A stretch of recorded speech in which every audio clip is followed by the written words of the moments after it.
बस ठीक है, बैठो, कुछ नहीं करना है। लाल वाले को बाद में पहले करना है, और बाद में जो उधर वाला है, जो ऊपर वाला है, उसको दबा देंगे तो बंद हो जाएगा। जरा सा टच करना, दबाना नहीं,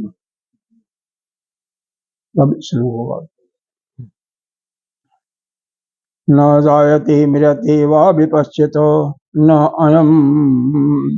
अयम कुतचित् बभूव कश्चित् अजो नित्यः शाश्वतोऽयं पुराणो न हन्यते हन्यमाने शरीरे।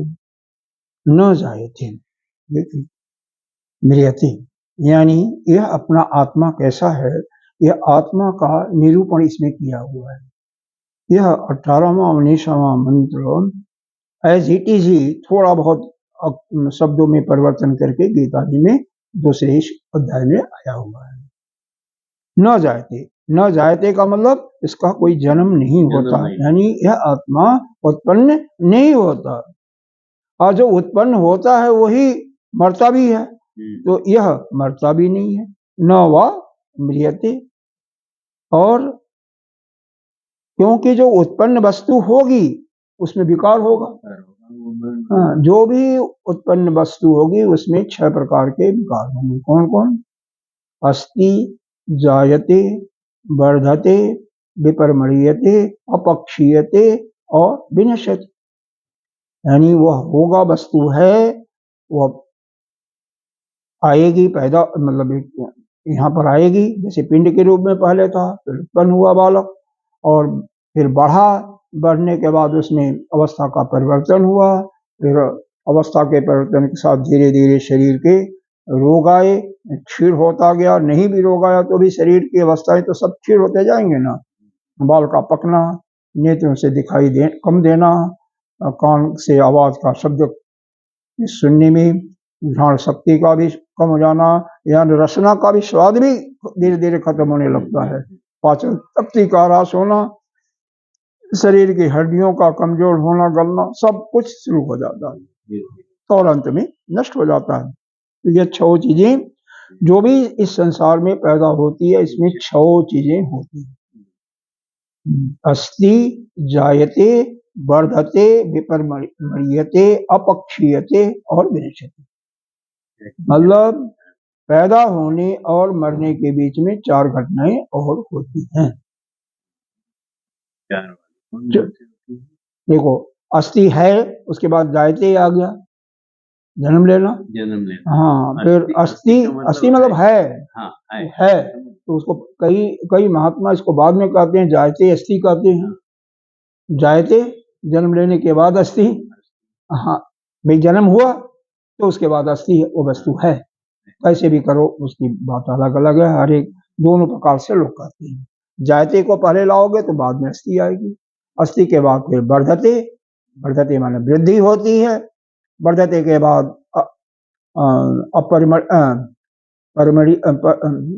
अपरिम्रियते मतलब उसमें अवस्था का परिवर्तन होना, और फिर उसके बाद अपक्षीयते मतलब उसमें क्षीण, हाँ हरण होना, क्षीण होना, और फिर बाद में विनश्यति, नष्ट होना। देखो, कोई भी चीज जन्म होगी तो उसके बाद है वो, और कुछ लोग मानते हैं पहले पिंड आया गर्भ में फिर पैदा हुआ, तो पिंड को पहले लेते हैं, क्योंकि यह जीव चाहे किसी भी चाहे पशु हो, पक्षी हो, या चाहे आपका पुरुष हो, पहले गर्भ में आता है। इसलिए उनका मानना है कि पहले अस्थि हो, पहले जो महात्मा आया तभी तो पैदा होगा, है तभी तो पैदा हुआ है? इस चीज को मानो, उनका कहना है, तर्क यह देना है, ठीक है। तो पैदा हुआ, अब पैदा हुआ होते ही फिर बढ़ने लगा, बढ़ते, और फिर परिम्रियते मतलब अवस्था का परिवर्तन, और फिर अपक्षीयते यानी क्षीण होना, हरण होना, फिर विनश्यति। ठीक है, कुछ मानते हैं, कुछ महात्मा लोग मानते हैं नहीं, जायते जन्म लिया और मरण, बीच में 4 अवस्था, अस्थि मतलब वो है, उसी को फिर बढ़ना, अवस्था का परिवर्तन और क्षीण होना। तो जैसे भी कहना चाहो कर, निश्चित नहीं कि 20 साल के बाद बढ़ना, फिर अरे डे बाई डे क्षण बाई क्षण वृद्धि होती है, क्षण बाई क्षण ह्रास होता है, हर क्षण होता है, बिल्कुल होता है। अवस्था के बाद नहीं होता है, वो मालूम नहीं होता, वो बात अलग है। धीरे धीरे बढ़ता है यह परिवर्तन every moment process is going on, चाहे डिकेइंग है या ग्रोथ का प्रोसेस है, दोनों एवरी मोमेंट चलते रहते हैं। कम नहीं रहेगा, नहीं बिल्कुल नहीं रहेगा, वह इतना स्लो होता है मालूम नहीं होता है। जो व्यक्ति बालक साथ है उसको साथ ही रहेगा तो भी नहीं मालूम होता है। अब आपके साथ जैसे मान लो कोई है तो साल 2 साल तक उसको कुछ नहीं मालूम होगा जब तक कोई विशेष परिवर्तन नहीं होता है, और जो कहीं 10 साल 20 साल के पहले देखा तो वो आएगा तो अब कहेगा और आपका कितना बदल गया। 4 साल के बाद आया तो भी कहेगा, 2 साल के बाद आया तो भी कहेगा, और जो साथ साथ है उसको नहीं मालूम है। तो यह परिवर्तन तो निश्चित नहीं है कि इस उम्र से गिरने लगेगा, इस उम्र तक बढ़ेगा। अरे ये नहीं समझ लीजिए, यह तो संसार का यही तो है ना, परिवर्तन एक जैसे रह ही नहीं सकता है। कोई भी वस्तु जिस रूप में अभी आप देख रहे हैं उसी अवस्था में दोबारा जब देखेंगे तो नहीं रहेगी, चाहे वो एक क्षण के बाद ही तो वो आपको किसी रूप में उसी रूप में दिखाई देती है, वो बात अलग। कुछ न कुछ उसमें धूल के कण पड़ेंगे, कुछ न कुछ उसमें खराबी। परिवर्तन इसका स्वभाव है, तो उसमें कैसे हो सकता है। तो जो वस्तु जायते पैदा हुई और मृते मरेगी भी, लेकिन यह जो अपना आत्मा है न जायते, यह पैदा भी नहीं होता और न मरते न बढ़ता है। और फिर क्या है आगे, विपश्चित न अयम। विपश्चित का मतलब यहाँ पर इन्होंने जो यहाँ पर जो बताया गया मेधावी, मेधावी, यह जो न अयम विपश्चित मतलब यह जो आत्मा है, विपश्चित मतलब इसका जो सर्वज्ञ, यह मेधावी का मतलब सर्वज्ञता, सब कुछ जानने वाला है, उसमें कोई परिवर्तन नहीं, हमेशा यह सर्वज्ञ ही रहता है।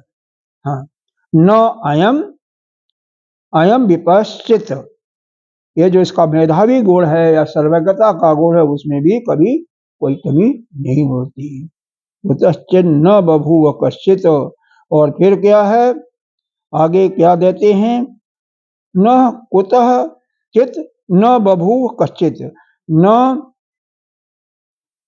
यह जो आत्मा है किसी कारण से उत्पन्न हुआ है, न स्वतः ही किसी वस्तु को उत्पन्न करता है।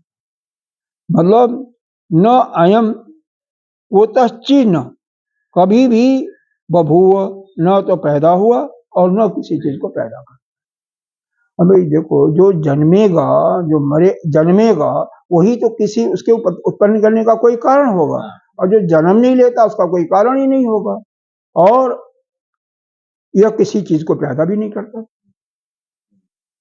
ठीक है, अजो नित्यम, और फिर क्या है, अज है, अजन्मा है।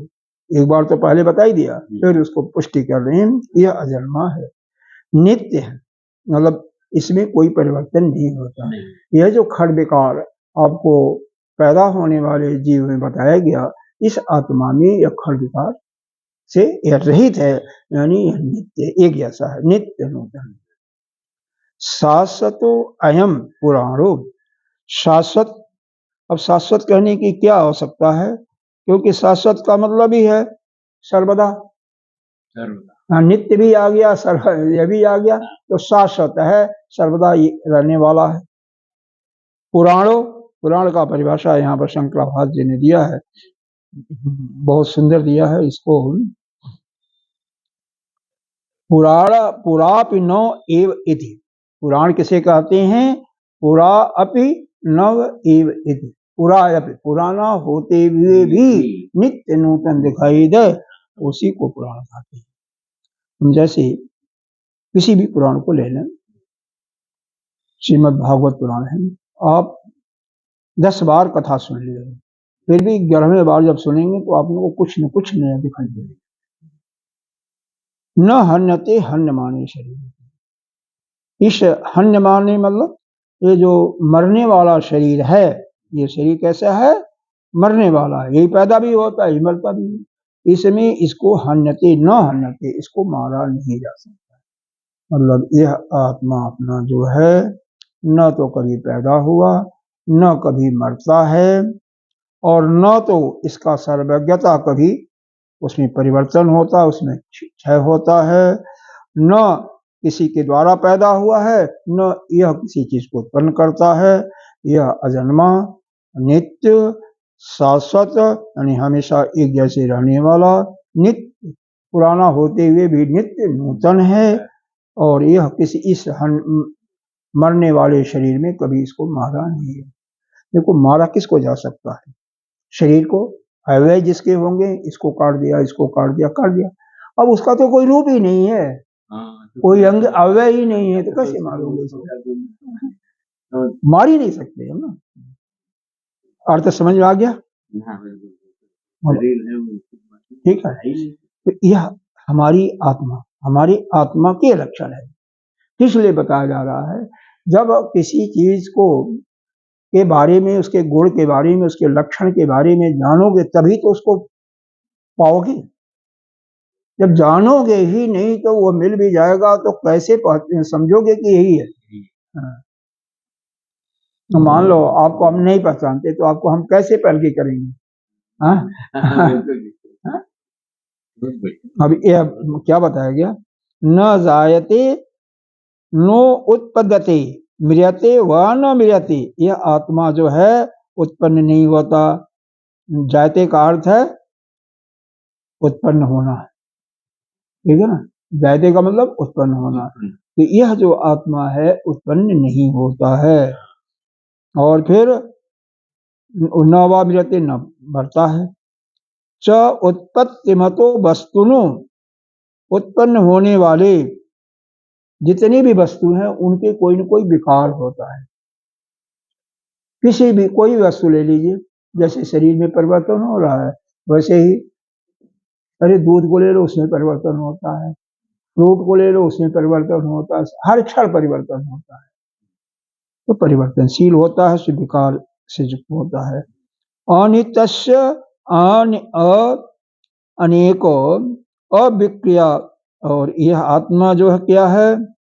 सब विकारों का प्रतिषेध कर देता है, इसमें किसी प्रकार का कोई विकार नहीं होता है। आत्मा में सभी प्रकार का जो विकार है ना, उसका क्या होता है? प्रतिषेध नहीं होता, कोई विकार इसमें नहीं होता। हाँ, इसीलिए न जायते न वा न मिलते, न पैदा होता और न, और जिस चीज पैदा होगा उसमें विकार होगा। हाँ, कोई भी चीज। अभी मोबाइल को ले लो, जिस दिन उत्पन्न हुआ बनाया गया, अब धीरे धीरे परिवर्तन होते 2 साल के बाद ये इसकी लाइफ समाप्त। इस पुस्तक को ले लो, हर चीज में वही है, वही चीज। आप जो है 100 टन का पुल कोई बनाया गया, लोहा लगाया गया, बहुत बढ़िया फिलहाल, ठीक है, 100 साल के बजाय 200 साल चलेगा, 4 एक समय आएगा कि वह छीन हो जाएगा। बिल्कुल। राम मंदिर अयोध्या जी में अभी बनाया गया, कितना हजारों वर्ष चलेगा, लेकिन 5000 सही, लेकिन जब उससे आगे जाएगा उससे पहले ही मालूम होने लगेगा, उसके बाद जाएगा तो गिर ही जाएगा, बिल्डिंग गिरने। परिवर्तन तो स्वाभाविक है, जो भी इस संसार में पैदा, changes permanent, always going on. क्या है? कोई पैदा हुआ या उत्पन्न किया गया। उत्पन्न हुआ तो भी दवा लेते हैं ना, उसमें एक एक्सपायरी डेट लिखा हुआ, एक अमुक क्षण के बाद, पीरियड के बाद वह खाएंगे तो उसका कोई लाभ आपको नहीं मिलेगा, नुकसान हो सकता है। यह क्या, इस बरसात के महीने में कई बार तो पैकेट रखा हुआ भी खराब हो जाता है, महीने 2 महीने में, यहाँ बरसात ज्यादा होती है।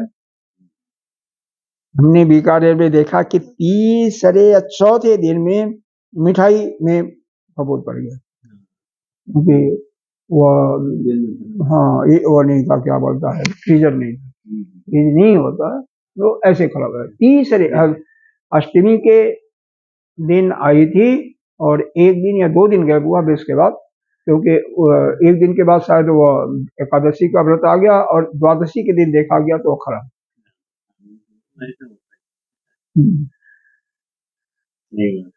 बड़ी हर चीज का। अरे बादाम अखरोट ले लीजिए, खुला हुआ होता है, खराब धीरे धीरे खराब हो जाता है। फ्रिज में भी खराब हो थोड़ा टाइम लगेगा। और थोड़ा सा डीके प्रोसेस जो बढ़ जाता है, स्लो हो जाता है, डीके प्रोसेस स्लो हो जाता है। ठीक है, आगे चलिए। तो उत्पत्ति मतो वस्तुनो अनित्यस्य, तो जो भी उत्पन्न वस्तु होगी उसमें अनेक प्रकार के अनित्यस्य अनेक विक्रय अनेक प्रकार के उसमें विकार होंगे ही होंगे। समादयन्ते, तो जन्म विनाश लक्षणे विक्रिय आत्मनि प्रतिषिध्यते प्रथमम, तो लेकिन यह जो आत्मा अपना है क्योंकि जन्म से रहित है तो इस सभी विकारों का यह प्रतिषेध कर देती है, यानी इसमें कोई प्रकार का विकार नहीं होता है। तो सर्व विक्रय प्रतिषेधार्थम न जायते मृत्युवादी वाति, क्योंकि सभी प्रकार के विकारों का प्रतिषेध इसीलिए होता है कि ये इसका जन्म नहीं होता और न कोई भी, सीधी सी बातें हैं यहाँ तक जो भाष्य में बताया गया, कोई भी वस्तु जन्म लेगी या उत्पन्न होगी। भाई जीव होगा तो उत्पन्न होगा, और अरे जन्म लेगा, और वस्तु होगी तो उत्पन्न होगा। तो यह उत्पन्न हुई वस्तु या जन्म जिसने लिया कोई भी जीव, उसमें धीरे धीरे परिवर्तन स्वाभाविक है, बाद उसमें विकार भी होते हैं। यह 6 प्रकार के विकार जीव में होते हैं, 6 प्रकार के विकार वस्तु में भी होते हैं। उसी तरह से प्रोसेस होते हैं, डिकेइंग प्रोसेस, वही मान। विपश्यन का अर्थ दिया मेधावी, तो वह, लेकिन वह जो आत्मा अपना क्या है, मेधावी क्या है, सर्वज्ञ है। मेधावी का मतलब मेधा शक्ति जिसकी बहुत तीव्र हो, यानी सर्वज्ञ, एक अर्थ दिया। अविपुर लुप्त चैतन्य स्वभावात, यानी उसका स्वभाव क्या है, चैतन्य स्वरूप है,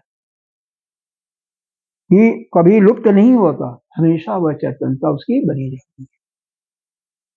किंच न आयतम न किंच न अयम आत्मा कुतश्चित, यह आत्मा कहीं से अर्थात अन्य कारणात् उद्भुव, किसी कारण से उत्पन्न नहीं हुआ है।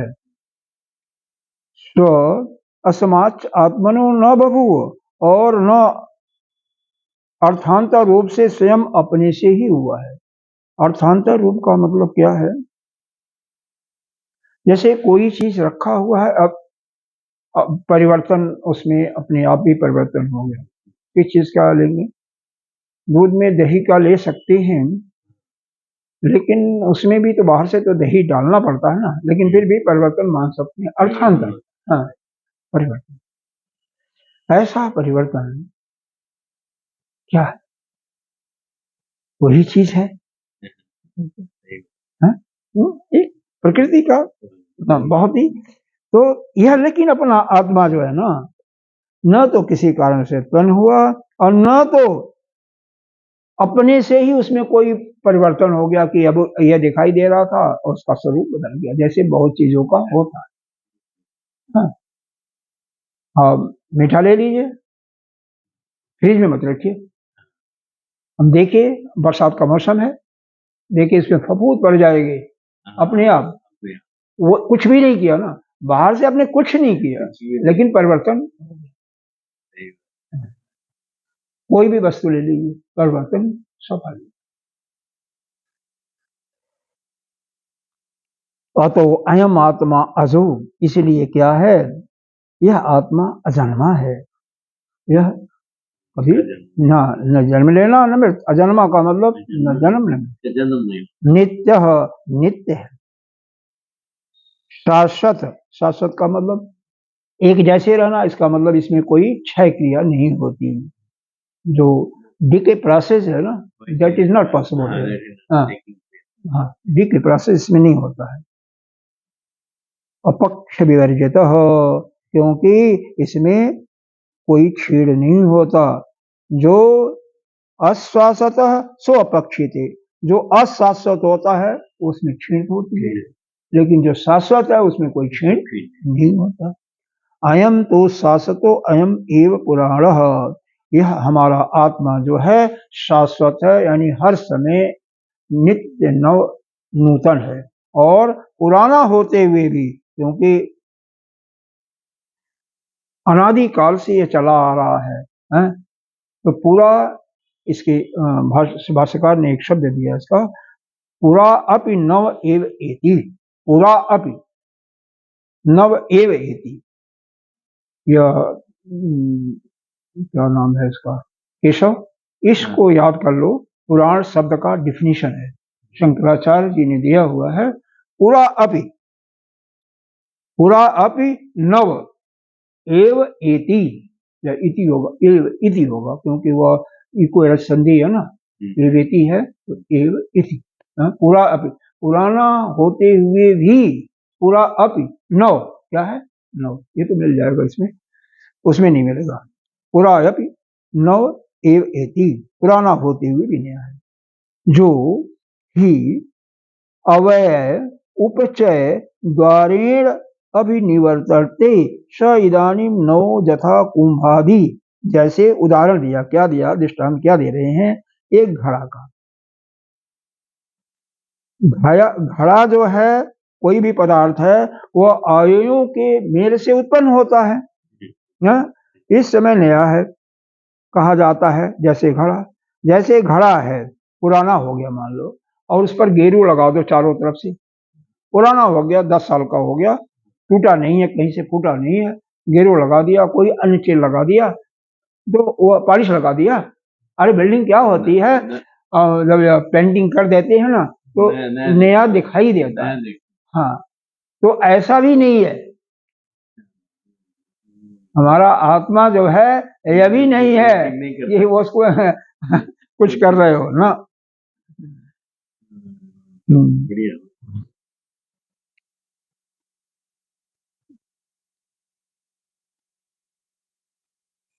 आत्मा इससे क्या है, तद विपरीत स्व आत्मा पुराणो, इससे विपरीत स्वभाव वाला है वह पुराण, यानी इसमें कोई किसी प्रकार की घटा बढ़ा यानी वृद्धि नहीं होती, इसमें कोई भी किसी भी प्रकार का मतलब हानि, डीके, प्रोसेस या परिवर्तन नहीं, कुछ नहीं। जब देखो, बड़े मजे की बात है, एक हाथी का आत्मा, हाथी के अंदर भी तो आत्मा है, और एक चींटी के अंदर आत्मा है, हाँ? या एक बालक के अंदर, जो बालक शिशु जन्म लिया उसके अंदर, और जब वृद्ध हो गया, हर समय एक ही है, उसके स्वरूप में नो चेंजेज आता। यह नहीं है कि आपका आत्मा अलग, आपका आत्मा अलग, बचपन के समय उनका आत्मा में वो ज्ञान कम था, अब बढ़ गया, ऐसा कुछ नहीं। वह तो आपके इस जीव भाव में जो यह उसका एक प्रकार से प्रतिबिंब है, उसके अंदर ये मालूम होता है। आपके यह जो पांचों महाभूतों से बना हुआ यह अंतःकरण है, उसके मन बुद्धि से उतना अपलक्षित होता है कि इसमें बचपन में इसके बुद्धि कम थी, ज्ञान कम था, अब ज्यादा बढ़ गया, अनुभव ज्यादा बढ़ गया। उस आत्मा तो हमेशा एक ही जैसे है। अरे इसी के फलस्वरूप यह मानेंगे, एक आदमी जो मरने के तुल्य पर होता है, मरने वाला होता है, उसकी जो वह कभी वह अपने को बूढ़ा मानता है क्या? वह देखो, शरीर से बेशक उसको अनुभव हो, अदरवाइज उसके जो विचार होते हैं ना, एज इट इज होते हैं, जैसे हैं। बालक एक छोटा सा बात करता है, कई बालक ऐसे बात करते हैं, मालूम होता है वो कितना मैच्योर बात करता है। तो वह आत्मा का यही तो गुण है, आत्मा का। यहाँ से देखिए, अब संगति दे रहे हैं। नहीं अभी कुछ बचा तो नहीं इसमें, न हनते हनुमान, अभी ये बचा हुआ है। जत एवं एव मतो न हन्यते न हिंस्यते हन्यमाने शास्त्रादि शरीरे। कह रहे हैं इसलिए यह आत्मा जो कि शस्त्र द्वारा शरीर को कोई काट सकता है, तब भी इसका न तो मृत्यु होती है न तो कोई हिंसा होती है, अर्थात शरीर में रह करके ही जैसे आकाश है हमेशा निर्लिप्त रहता है सभी चीजों से, वैसे भी आत्मा निर्लिप्त रहता है। इस आत्मा को कोई न मार सकता है और न यह मरता है। यही तो गीता जी के दूसरे अध्याय में 11वें श्लोक से 30वें तक तो यही तो बताया गया है। आत्मा को लो तो भी नहीं मरता, जीव को लो तो भी केवल शरीर परिवर्तन करता है, और शरीर को लो तो उसका तो मरना स्वाभाविक ही। फिर किस लिए चिंता किस लिए करते हो? ये आत्मा हमारा ऐसे ही रहता है, हर क्षण इसमें कोई परिवर्तन नहीं होता है, न तो अरबों वर्ष पहले और न अरबों वर्ष बाद कोई परिवर्तन इसमें नहीं है, एक जैसी आत्मा। अगला मंत्र पढ़ते हैं। क्या बात है, अब आज टाइम ज्यादा ही लग गया। कितने शुरू किए थे हम लोग? 8:30 नहीं हुआ होगा हम लोग। हंता च मन्यते हंतुः हतश्च एन मन्यते हतम् उभौ तौ न बीजानीतौ न अयम हंति न हंतये। हंता जो यदि मारने वाला आत्मा को मारने का विचार करता है, मतलब कोई यह समझता है कि मैंने इसको मारा, दूसरा समझता है कि मैं मर गया, वह दोनों जो है, या मेरे को इन्होंने मारा, वह दोनों जो है ना समझ है। मारने वाला भी ना समझ है, हाँ, अज्ञानी है, मूढ़ है। यही का न हन्यते हनुमान शरीर। यह जो मरने वाला शरीर है, शरीर का मृत्यु होगी, लेकिन वह आत्मा तो मारा ही नहीं जा सकता है। न तो आत्मा किसी को मारता है और न स्वयं मरता, किसी के द्वारा मारा जाता है न मरता। यह दोनों जो देखो इसमें लिखा हुआ है, दो व्यक्ति की उदाहरण बता रहे हैं। गीता जी के तीसरे अध्याय में आया है, क्या आया है? अहंकार विमूढ़ आत्मा कर्ता अहम इव मन्यते। अहंकारी जो होता है और विमूढ़ आत्मा यानी मूर्ख से भी मूर्ख, विशेष प्रकार का मूर्ख ही अपने को कर्ता मानता है। कारण क्या है? प्रकृति, उसके ऊपर की पंक्ति है, प्रकृति क्रियमाणानि गुणैः कर्माणि सर्वशः। सभी कर्मों को प्रकृति अपने गुणों के द्वारा ही संपादित करती रहती है, तो इसलिए कोई कुछ करता नहीं है। जो कर्ता मानता है वह केवल मूढ़ ही है, अज्ञानी, अहंकारी और अज्ञानी ही मानता है।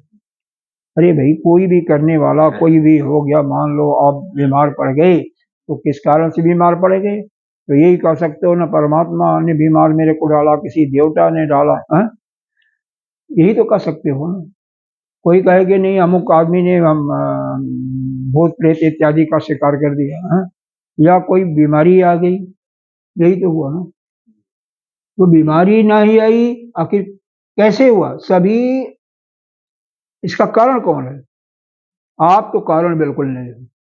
अगर आप अपने को कर्ता मानते हो तो आप क्या हो? अज्ञानी। केवल अज्ञानी ही अपने को कर्ता मानता है। हाँ, अज्ञानी ही कर्ता मानता है। हो रहा है, हो रहा है, हो रहा है, आपके कर्मों के कारण से हो रहा है ना, पिछले कर्मों के कारण से आपको भोगना पड़ता है। पिछले कुछ नहीं। अरे वह आत्मा तो कुछ करता ही नहीं है, परमात्मा फिर क्या करेगा? क्यों करेगा? आपको दुख देगा। वो बात अलग है कि जो डॉक्टर होगा, डॉक्टर कोई न कोई विकार बता देगा, इसके कारण दवा देगा। एलोपैथिक वाला अलग बताएगा, आयुर्वेद वाला अलग बताएगा, और इस प्रकार से वो दवा तो देंगे, ठीक हो जाओगे, ठीक है, बीमारी जाए या ना जाए, आप थोड़ा सा ठीक हो जाओगे। लेकिन वास्तव में करने वाला कोई नहीं है। आपने जो कर्म किया है उस पीछे के कर्म हैं, पिछले जन्मों के हैं और या इस जन्म के हैं, वो तो कोई नहीं बता सकता है। उसके कारण ही आपको दुख हो रहा है या आप सुखी हो रहे हो, सब आपके ही किए हुए कर्मों का फल है या कर्म का सिद्धांत है। और रह गई आत्मा की बात, तो आत्मा को तो न कोई मारता है न मार सकता है। अब आइए इसका भाव है, ये समझ गए ना। यह आत्मा कोई नहीं, बस कोई नहीं मार सकता। अब इसका भाव से देख करके समाप्त करते हैं। एवं भूतम आप्यात्मानं शरीर मात्र आत्मदृष्टिहंता च यदि मन्यते चिंतयति हंतुम हनिष्यामैनम। इस प्रकार आत्मा को, जो देह मात्र को ही आत्मा समझने वाला है, मतलब यह आत्मा तीन प्रकार से लोग इसको समझते हैं। कुछ तो यह मानते हैं कि यह शरीर ही हम है, जो यह मानता है कि यह मेरा है, यह मैं हूँ, यह मेरा है, चाहे घर हो, चाहे द्वार हो, चाहे हाथ हो, पैर हो, मेरा, यह तू है या तेरा है। वही सबसे बड़ा मूर्ख है, अज्ञानी वही है। हाँ।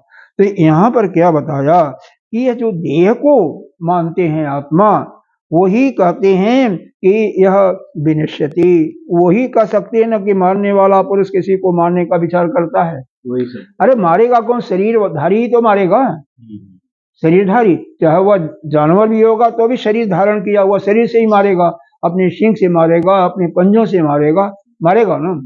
और या कोई पुरुष ही मार रहा है तो वो भी तो किसी हथियार से मारेगा या अपने नाखूनों से मारेगा, किसी से तो मारेगा है? तो समस्या यह है कि यह कौन समझते हैं? जो अज्ञानी है, जो देह को ही, इस शरीर को ही आत्मा मानते हैं, विरोचन जैसे, वही कहते हैं कि मारने वाला कोई किसी को मारने का विचार करता है या यह सोचता है कि मैं अब इसको मारूंगा, तथा दूसरा मारा जाने वाला यह समझ करके कि मैं शरीर हूं, मैं मर गया, तो भी वह कहता है कि मैं मर गया या मैं मरने वाला हूं।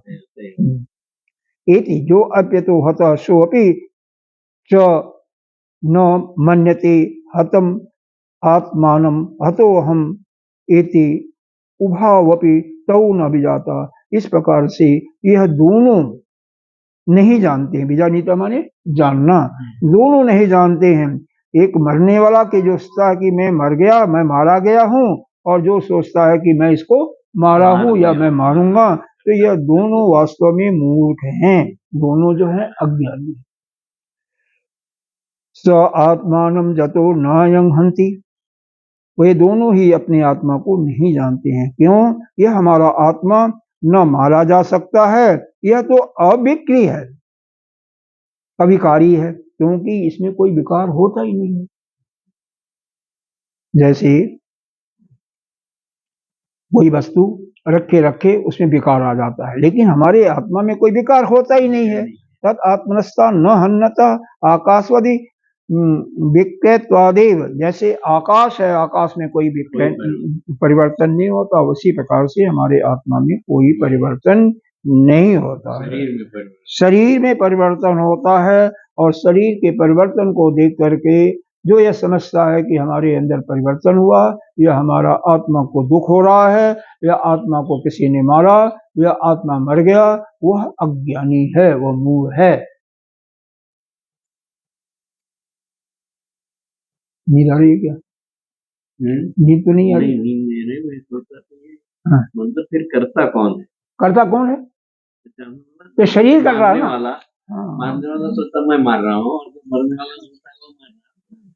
देखो अपने आप हो जाएगा। नहीं सुनो, यह समस्या क्या है, बताया जा रहा आत्मा के लिए। जो आपके अंदर, जिसके अंदर आत्मभाव, मान लो आप अपने आत्म स्वरूप में स्थित हो, आप आत्मभाव में, तो आपको न कोई मारता है न मारेगा। सोच का विचार, हाँ, अपनी सोच का विचार है ना। आप शरीर वाले हो करके शरीर से मारने वाले हो। शरीर को किसी ने मार दिया, गला काट दिया या हाथ काट दिया, तो मैं मारा गया, मेरा हाथ कट गया है? सोच की बात है। हाँ, सोच की बात हो रही है। हाँ, सोच की बात है। अच्छा, आप कहाँ तक चले गए? मतलब अब फिर यहाँ पर क्या आया? अतो अनात्म विषय एव धर्म अधर्म लक्षण संसारो न ब्रह्मज्ञस्य। केवल अब जैसे पूछा था ना वहां पर कि जो नचिकेता ने ही प्रश्न पूछा था 2-3 श्लोक के पहले 14वें में या 15वें में कि उस तत्व का वर्णन कीजिए कि जो धर्म और अधर्म से परे है। तो यहाँ पर बता रहे हैं कि धर्म और अधर्म ये दोनों तो उस आत्मा में है ही नहीं है। तो कहाँ होता है? यह धर्म और अधर्म अज्ञानियों में होता है। हाँ, यह पूजा पाठ इत्यादि जितना है सभी अज्ञानी के लिए है। क्योंकि फिर आ गया अगर इसका कोई मतलब ही नहीं है तो इस वेद शास्त्र का क्या मतलब है? अरे भाई, अज्ञानी तो है, 99% तो अज्ञानी है जो कि आत्मा के बारे में जानते ही नहीं है। अरे 95% तो सुने ही नहीं होंगे कि आत्मा क्या है, वह तो शरीर को सब कुछ मानते हैं। हाँ, अरे इसी बॉम्बे में लीजिए, कम से कम कितने करोड़ की जनसंख्या होगी? 2-3 करोड़ तो होगा ही होगा। हाँ, इतना तो होगा, ज्यादा ही होगा। तो अब इसमें से शायद यहाँ पर सत्संग बहुत जगह होता है। हाँ, शायद लाख लोगों को मालूम हो या हजारों ही मालूम होगा, इतना कहाँ होगा। वेदांत कुटीर में सुनाया जाता है और एक गुरुदेव ने सुनाया था, जो सुनाते हैं आते हैं जाते हैं। आता है कम आता है। यह कौन सा हुआ है यहाँ पर गुरु गए थे? यहाँ प्रेमपुरी नहीं, वेदांत कुटीर में 2 ये, और एक आध जगह कहीं और होगा, और कहीं बॉम्बे में नहीं है। हरिद्वार में भी एक ही जगह है, साधना सदन में, और एक ऋषिकेश में कैलाश आश्रम में। तो हर जगह तो सुनाई नहीं देता। ये जो बता रहे हैं इसमें होगा। हाँ, इसमें होगा, इसमें होता है। ये जगदीश्वर मंदिर में नहीं? नहीं, कुछ नहीं। यहाँ पर कोई वेदांत ही तो पढ़ाते हैं। कहाँ? चिन्मयानंद, स्वामी चिन्मयानंद। अरे अपना चिन्मयानंद, हाँ तो आप इधर कर रहे हो, चिन्मयानंद इस साइड में है। नहीं, इधर में हम तो आपके घर से जाते हैं इसलिए कर रहे हैं। ये हमारे घर इधर है। चलो कोई बात नहीं, अब इसको समाप्त करते हैं। तो ये धर्म और अधर्म असंसारियों के लिए होते हैं। श्रुति प्रमाण्य अन्य याच धर्म अधर्म अनुपद्यते। तो कह रहे हैं क्योंकि यह श्रुति इसमें प्रमाण है और न्याय दोनों से प्रमाणित हैं कि धर्म और अधर्म यह आत्मा का धर्म नहीं है। ब्रह्मज्ञानियों के अंदर यह धर्म अधर्म नहीं होता है, यह तो सिर्फ ज्ञानियों के लिए होता है। न्याय का मतलब जुक्ति होता है। तो यह श्रुति से यानी वेद शास्त्र में और न्याय शास्त्र में यानी जुक्ति से भी ब्रह्मज्ञानी द्वारा धर्म अधर्म आदि का कोई मतलब नहीं होता है। इसके लिए होता है, फिर क्यों इतना बताया गया शास्त्रों में धर्म करने के लिए, पूजा पाठ ध्यान इत्यादि? तो यह अज्ञानियों के लिए। अज्ञानियों का जब अंतःकरण शुद्ध होगा फिर वह ज्ञान प्राप्त करेंगे, फिर नहीं होगा। प्रथम पुनः आत्मानं जाने आती, फिर मुमुक्षु पुरुष आत्मा को किस प्रकार से जानता है अब उसके बारे में आगे कहेंगे। अब यहीं पर हम समाप्त करते हैं। ओम पूर्णमिदः पूर्णमिदं पूर्णात् पूर्णमुदच्यते पूर्णस्य